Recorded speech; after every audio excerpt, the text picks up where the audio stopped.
noi non come direzione non abbiamo spiato i dipendenti, continuo a dirlo, perché crediamo che i dipendenti siano la vera forza di una sanità. È andata a salvaguardia di coloro che lavorano, per evitare che, come dico sempre, da un cesto pieno di mele, una mela marcia possa rovinare il cesto. Timbravano per marcare la loro presenza in ospedale o in ambulatorio, ma nel tempo in cui avrebbero dovuto prestare servizio per l'ULSS 2 o lavoravano privatamente o si occupavano di faccende personali. E questa è la fattispecie di violazioni che la direzione dell'azienda sanitaria trevigiana ha voluto accertare affidandosi tra gennaio e dicembre 2025 a un'agenzia investigativa privata di Padova per far seguire una mezza dozzina di dipendenti e verificare la correttezza dei loro comportamenti.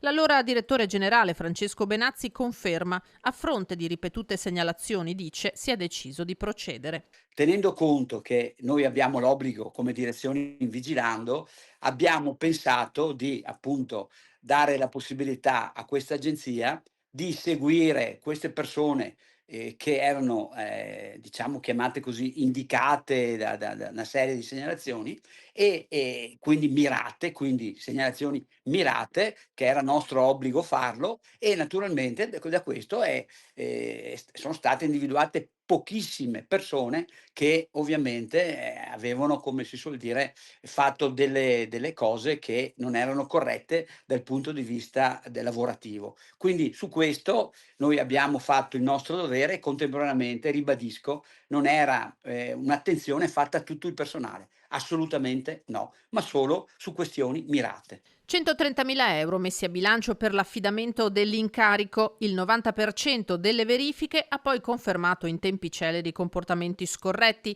da qui i relativi procedimenti disciplinari. Se fossero emerse notizie legate a questo o quel furbetto del cartellino, continua Benazzi, avrebbero intaccato la credibilità di un intero gruppo che aggiunge quotidianamente dà il cuore per la sanità. Se i soldi spesi sono denari pubblici, altrettanto lo sono quelli per pagare gli stipendi dei lavoratori, sottolinea l'ex DG. Va da sé che in ULSS 2 l'attenzione ai disonesti è sempre più elevata, ad aumentarla ha contribuito la grave vicenda del furto di farmaci ospedalieri scoperto in primavera dai carabinieri del NAS. Come direzione non abbiamo voluto sicuramente ledere i diritti dei lavoratori, ma anzi tutelare i diritti dei lavoratori che quotidianamente, lo ribadisco, lavorano in modo continuo per la salute pubblica e per la nostra gente. Credo che sia fondamentale perché tutti noi siamo pagati dalle tasse dai cittadini, quindi abbiamo l'obbligo di una rendicontazione ai cittadini. Quindi io credo che sia corretto, quindi dire che, effettivamente noi rispondiamo, oltre ovviamente alla ragione, ma anche alla gente che quotidianamente ha bisogno dei nostri servizi.